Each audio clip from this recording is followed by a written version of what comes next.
How's it going, guys? Matt with Motorworks here, and in the video today we're going to be going over a used motorcycle.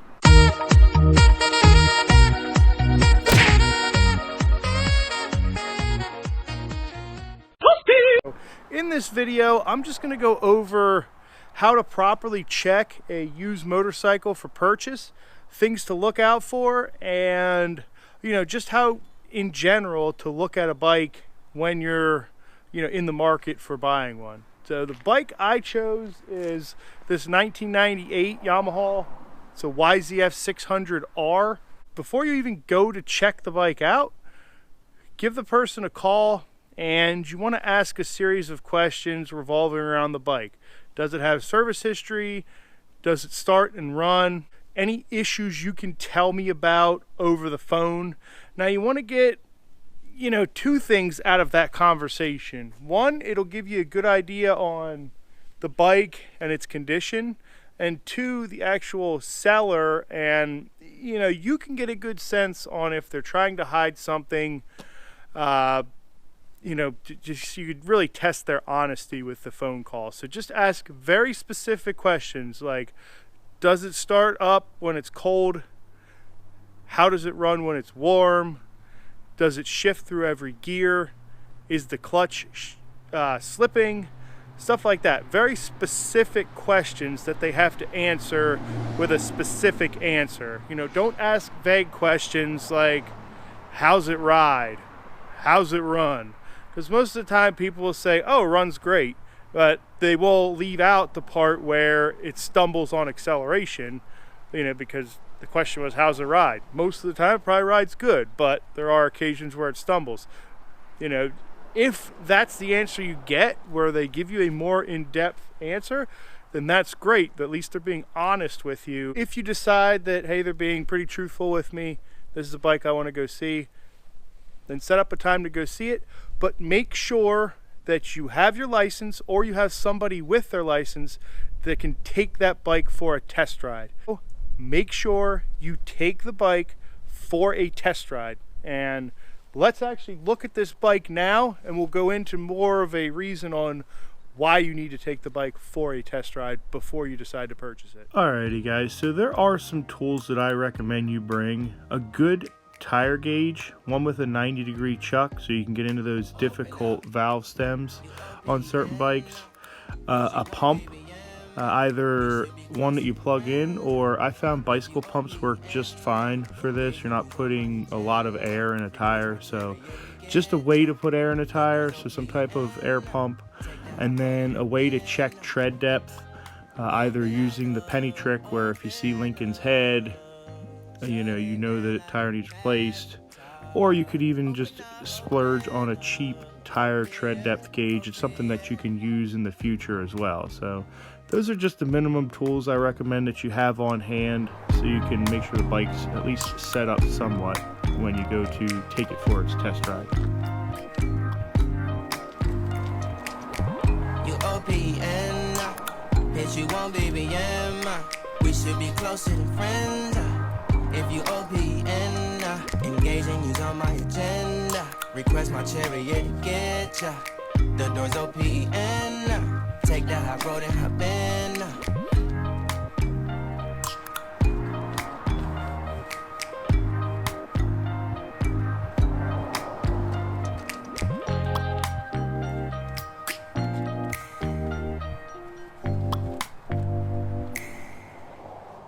The first thing you want to do when you get to the bike is you want to just check anything that's metal on the engine, and you just want to put your hand on it and you want to see if the engine is warm at all. You want to check the bike over when it is cold or not at operating temperature. So if I could put my hand on this case, that means that the owner didn't run the bike and try and hide or mask anything that could potentially show its ugly face when the engine is cold. So just make sure that you're checking, making sure the engine wasn't run prior to you getting there. And we're just gonna go through everything that you should be looking for before you even ask questions. Hopefully the bike's sitting here and the owner isn't around at this time. That would be nice. You just approach the bike and just start working the controls. You know, squeezing the brake lever in, making sure it feels like it's got good solid brake pressure. Clutch, same thing. Make sure that there is free play in the clutch and that it squeezes in and releases. Things you want to look at are like the clutch adjustment. This is a little far out. It's within the adjustment, but this adjuster is pretty far out. That could be a sign of a potential clutch issue, so it's just something worth noting. Also want to check the throttle, make sure that it returns. So twist it on the whole way, just let it go, do that a couple times. Make sure that it returns back to its home position and doesn't stick. Turn the handlebars and do the same thing on the other side. It should have no issues with the handlebars turn. So that looks good. Look over the controls, make sure that they all seem to function without the bike running. You can just work through, make sure that your turn signal button returns to the center when you're doing that it's not hanging up or sticking, and that all the buttons are working. You also want to take these housings and try and spin them. You know, if they do spin freely, it could be a sign that this was dropped at one point and the little locating tabs have broken off. So, you know, that's something to look for there. Check your bar ends. Bar ends are a great indicator of if the bike has been dropped. What you want to look for are scratches potentially on the bar end there. This one does have some scratches on it, so it's good to look at that stuff. While you're looking for scratches, look at mirrors, things like that will also have scratches if the bike went down. Your fairings, you know, look at that stuff there. At this time, you know, just take any of these pieces that are fixated, give them a good shake. Stuff should be on there, it should be in place. You know, headlights shouldn't move around too much when you push on it. Turn signals should stay where they're at. This bike does have a crack here on the right side. That bar end was scratched, and I also noticed some scratching right here on this side cover. So more than likely this bike went down, and just by looking at the dull scratches I see here and just this minor cracking, it might have fallen into another vehicle or just very lightly on the ground, because the lever's not broken. It has scratches on it, but it's just stuff to look for. You know, light scratching on the exhaust. So yeah, more than likely this bike had fallen on the right side. Doesn't look like it was moving at that time, just looks like it may have just fell on its side. So it's nothing to really be concerned about, but it is something you can bring up to the owner. And then as you're working your way back, again, you just want to make sure that everything feels solidly mounted and nothing feels like it's loose or going to fall off. Check our brake again, make sure that it feels like there's pressure and that it's not hanging up when you're pushing on it. If we look in here, we can look at the fluid level there of the brake fluid. If we wiggle the bike there, not sure if you can see that, but it is on the lower setting, so that might be an indicator that the brake pads are low. Now it's a good thing to look at. Let's look at the front one you can actually see. So if you look here on the front, actually see that that's at the lower setting there. Move it side to side, see if it changes. But that is at the lower setting, and it is a little dark. So that would be an indicator that does need the brake fluid flushed. It also could be an indicator that the brakes are going to need replaced soon, because if this fluid's down, that means that it's down inside the calipers potentially. So stuff like that to look for, especially with fluid levels. Now with fluid levels in mind, we want to check our oil. Now to do that on this bike, you need to have the bike upright.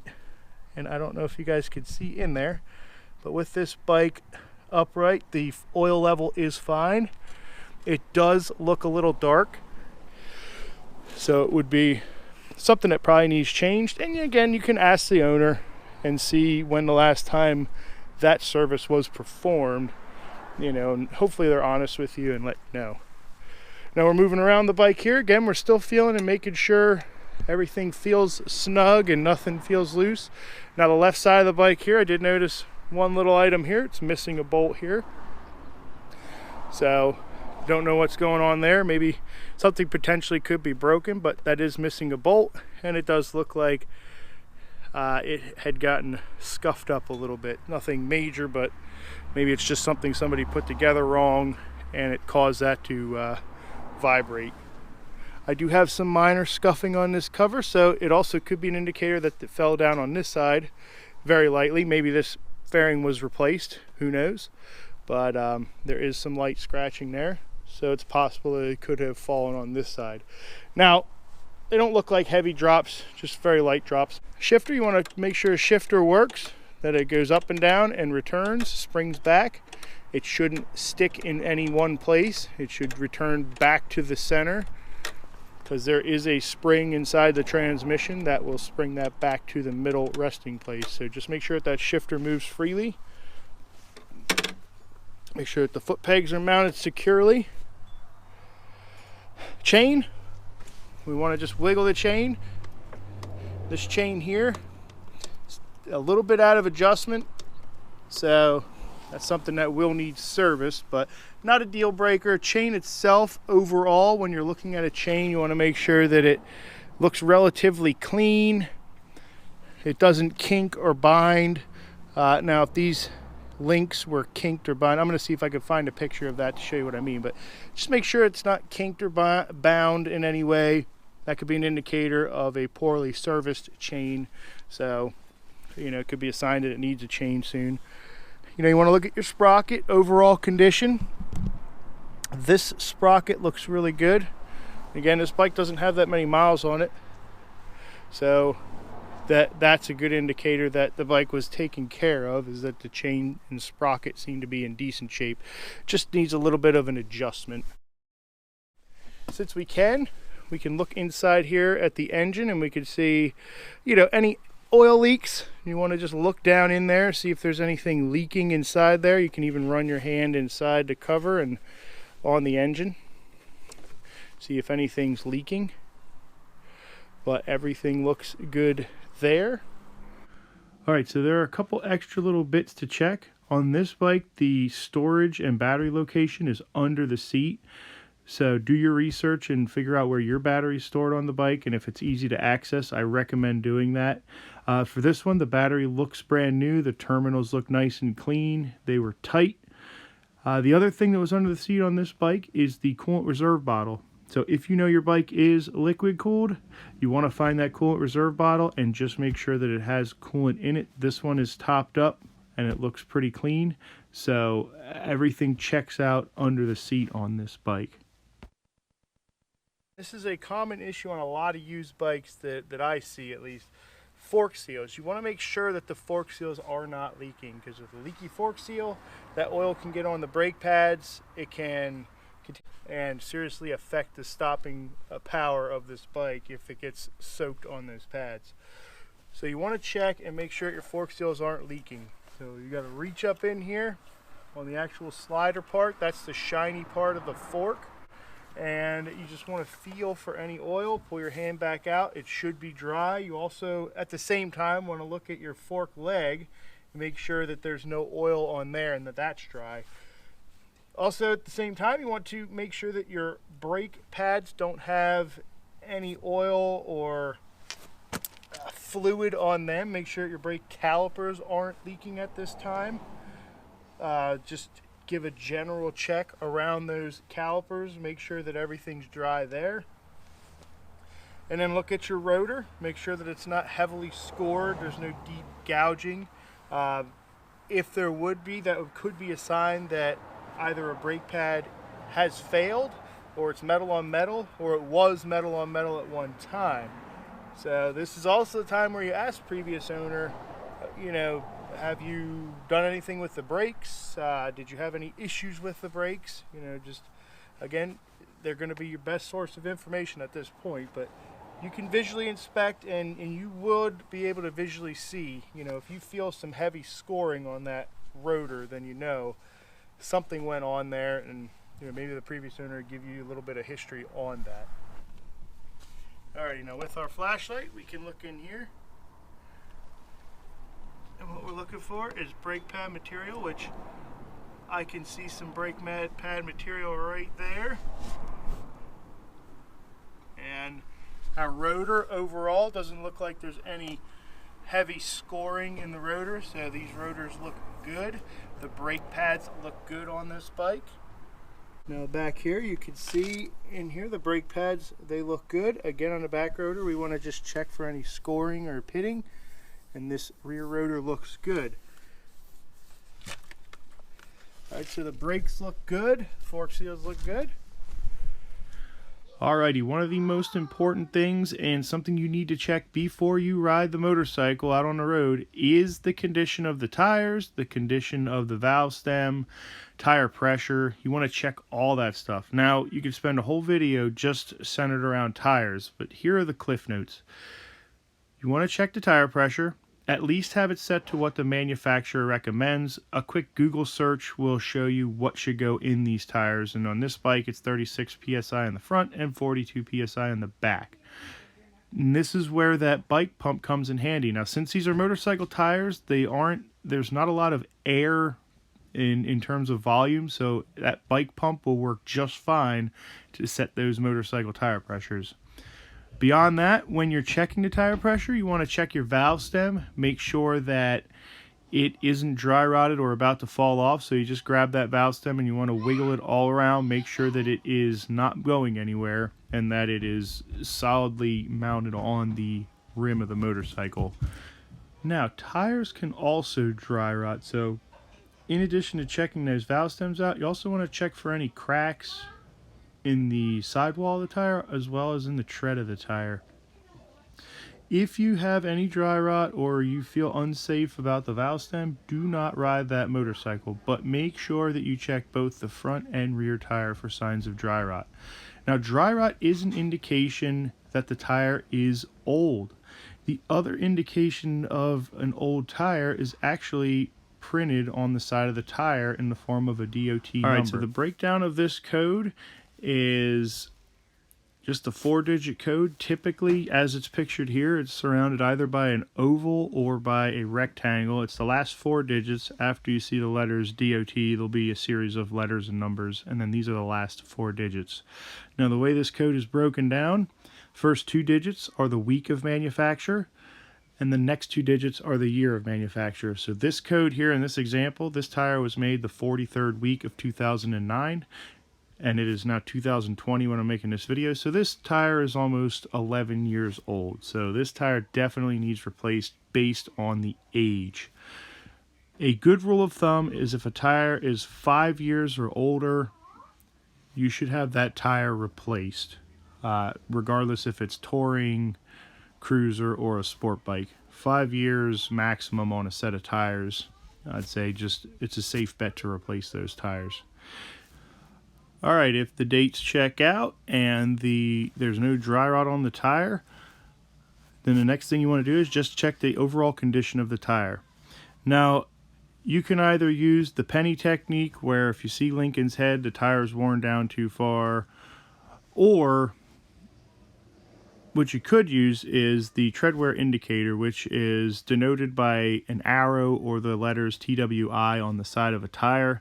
And basically what those are rubber wear indicator bars that are built into the tire. And when the tire gets worn down to those rubber indicator bars, that means that they are at their minimum effectiveness of 2/30 seconds of tread. And that tire needs replaced, because if it's worn down that far, it's no longer deemed a safe tire.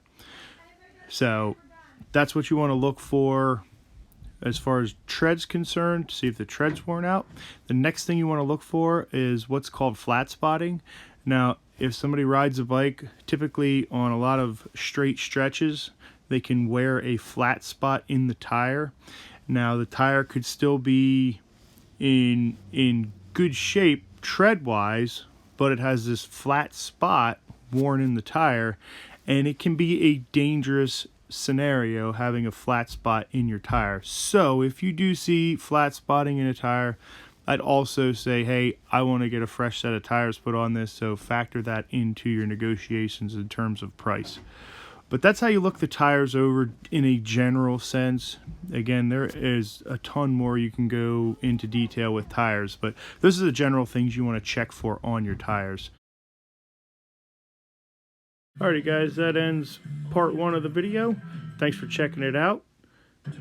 In part 2, we're actually going to take the bike out and go on a test ride, and I'll tell you what you need to look for when you're out on a test ride. Thanks for checking this one out, guys. We'll see you in the next one.